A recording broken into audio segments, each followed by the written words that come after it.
Hey everyone, my name is Matt Rayner. I am a full stack web developer specializing in Django and Python for the backend. I also use React, TypeScript, and Tailwind. Um, I am paralyzed from my collarbone down. My hands don't work. I use AI assisted pair programming for rapid velocity deployment for real world solutions.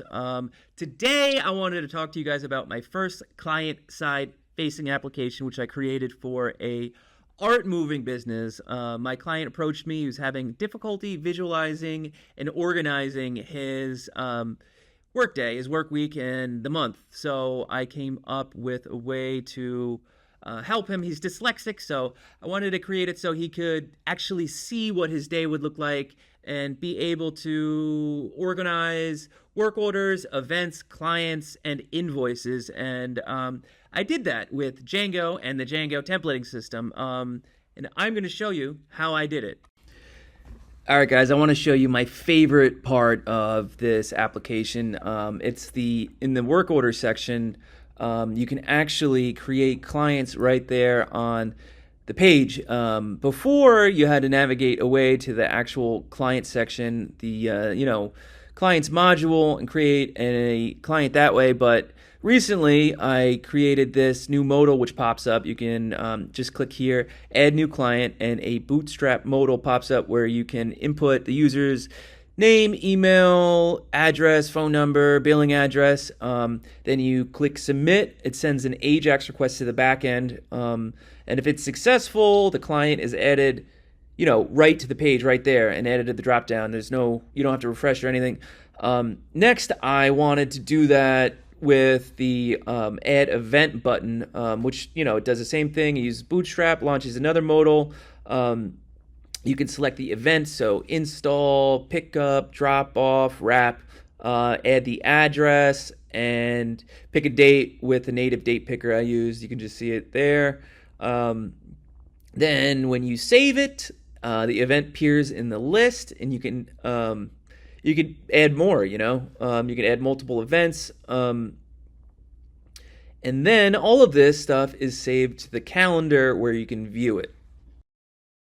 All right, let's talk about the calendar. It's the visual center of the application. It's powered by fullcalendar.js and hooked into my Django backend. Each event you see here are, events from particular work orders. They represent, jobs, scheduled pickups, installs, deliveries. They're pulled dynamically from the database using AJAX and then rendered in monthly, weekly, and day views. When the worker clicks an event, they get a direct link back to the related work order so they can see the details, job description, client information. It keeps the whole team on the same page so the owner can explain to his workers in the field with what they're doing. And then you could also print out the work orders so you could organize your day. All right, so here is the work order list page. This is like the central hub where you can track like the lifespan of a work order from pending to pending completed to completed paid. And, if you click them, it gives you, a job description, the client information, and all the events that are added. On the back end, this whole thing is powered by a Django view, which queries database for jobs based on their status. I optimized those queries, and load time is pretty fast. I'm super proud of it. Of course, like everything with this project is styled with Bootstrap, and it's pretty responsive and nice on the mobile. This whole thing is made for mobile. I wanted him to be able to come on and use his phone. So it's super simple. Recently, I've been using React, TypeScript, and Tailwind. I'm still pretty new to it, but oh my God, compared to the Django templating system in Bootstrap, it's so unbelievably nice. So, this MVP took me a little bit longer than it would now.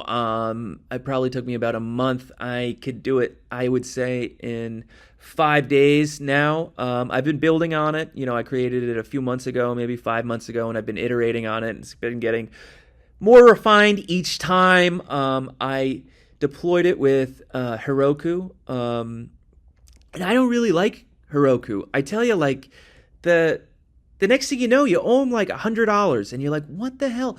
I love Fly.io now. But anyway, I containerize the whole back end. I use Gunicorn as my WSGI server, and I serve static files through Whitenoise. I use PostgreSQL. I've never really said that out loud, so it sounds a little weird, but that was what I use for my database. I, had some environmental variables locally, but those are managed through Heroku, through the CLI, and also their user dashboard. Static assets are collected with collect static and everything. I just love, I love Docker.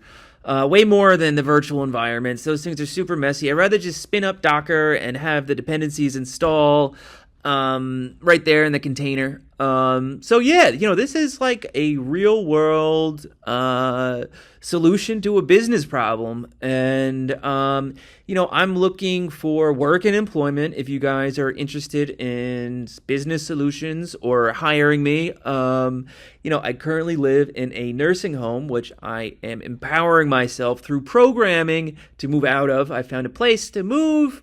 And I'm planning on moving out in 3 months, so that gives me 3 months of planning time. And in the next episode, I want to tell you guys about something way more fun. It's an AI viral app I created in 3 weeks' time. The back end was super duper complicated.